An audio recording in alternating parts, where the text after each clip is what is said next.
Саламатсыздар ма балалар? Математика пәні 85-ші сабақ. Бүгін сабағымыздың тақырыбы санды өрнектер. Бұл сабақта бір-екі амалдан тұратын санды өрнектерді оқуды, жазуды, олардың мәнін табуды жалғастыратын боласыңдар.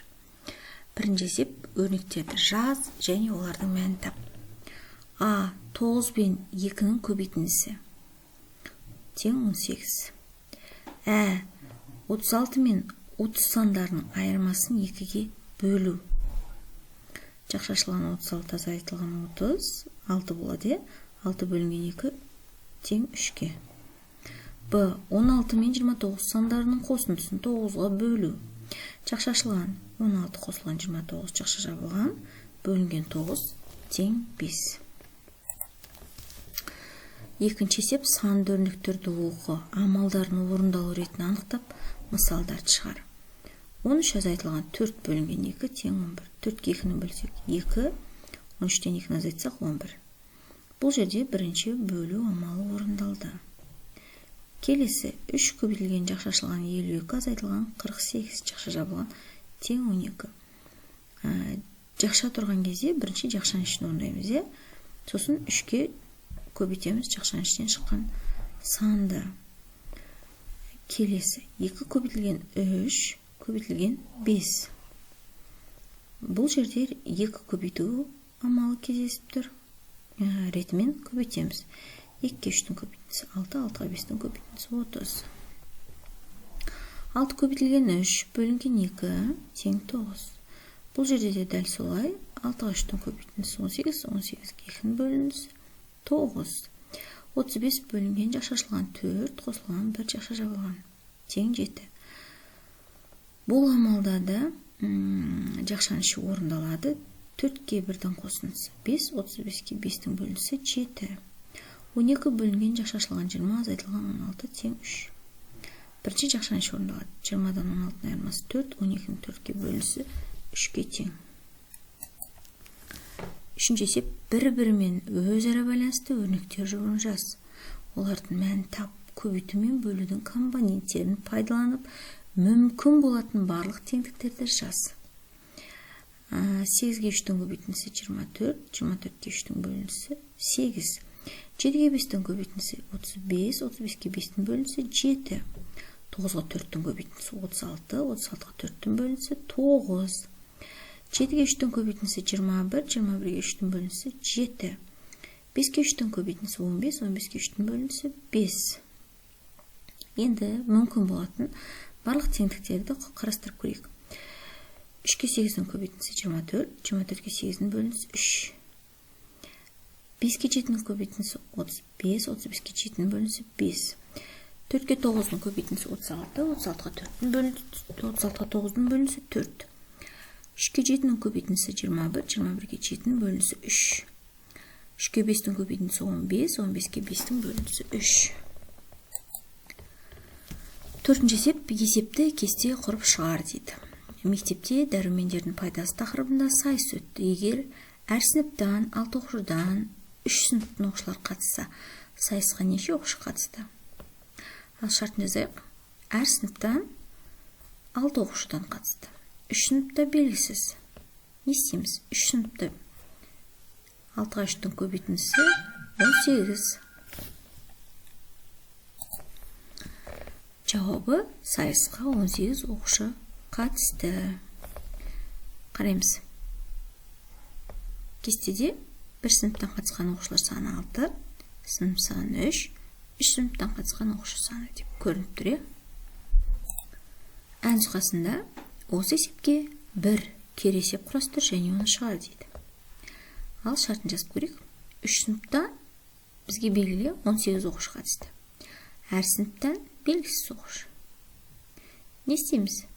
Ол үшін 18-ді 3-ке бөлеміз.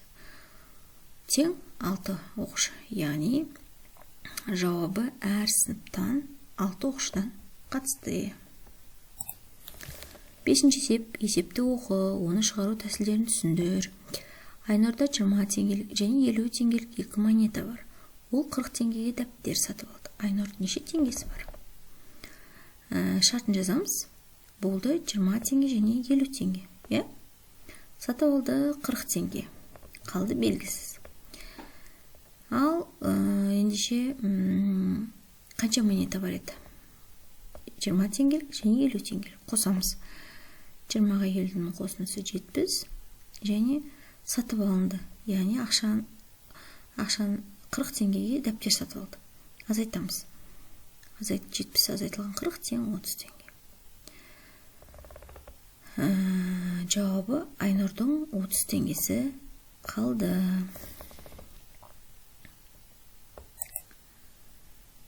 Алты. Теңдеулерді ғана көшіріп жаз. Олардың шешуін тап. Қараймыз балар. Бұл жерде теңдеу x азайтылған 72 тең 28. 500 қосылған x тең 900. Ал енді теңдеуді шешеміз. X азайтылған 72 тең 28. Белгісіз сан x деп берілген екен. Бұл жерде белгісіз сан табу үшін қосады екенбіз. 28-ге 72-ның қосындысы 100-ге тең. Белгісіз сан таптық. Енді орнына қойып тексеріп көреміз. 100 азайтылған 72 тең 28. Яғни теңдеуіміз дұрыс шықты. 28 тең 28-ге. Келесі теңдеуіміз 500 қосылған x тең 900. X-тен үлкен саннан кіші санды азайтамыз. 900 азайтылған 500, x тең 400. Енді белгісіз санымыз таптық. Орнына қойып тексеріп көреміз. 500 қосылған 400 тең 900. Яғни 900 тең 900-ге балалар. Жетінші есеп, өрнектерді жаз, олардың мәнін тап. 45-ті 4 пен 1-дің қосындысына бөл дейді. Яғни 4 пен 1-дің қосындысы дейді. Жақшашылған 45 бөлу, жақшашылған 4 қосылған 1. 4-ке 1-дің қосындысы 5, 45-ті 5-ке бөлеміз 9. Келесі өрнек 43 санынан 36 мен 4-дің бөлінісін азайт дейді. Азайт дейді. 43-тен азайт дейді. Ендеше 43 азайтылған, жақшашылған 36 бөлінген 4. 36-ға 4-дің бөлінісі 9. 43-тен 9-дің айырмасы 34 болады екен. Келесі 8-ші есеп, шаруа егістіктен көкөністер жинады.